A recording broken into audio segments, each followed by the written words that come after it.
Өмірдің мәні.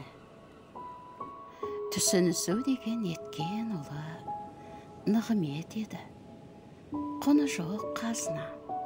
Бірде бір адам ет жақынына түсінісуден артық рахат сыйлай алмайды.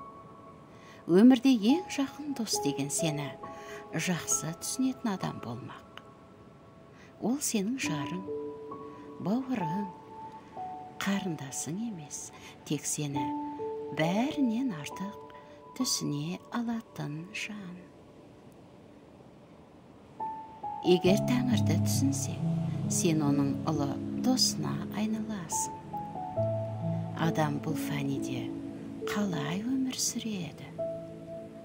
Көзін тарс жұмып, құлағын тығындап алады.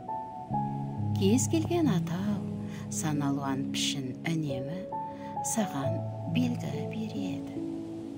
Естісе екен, көрсе екен дейді.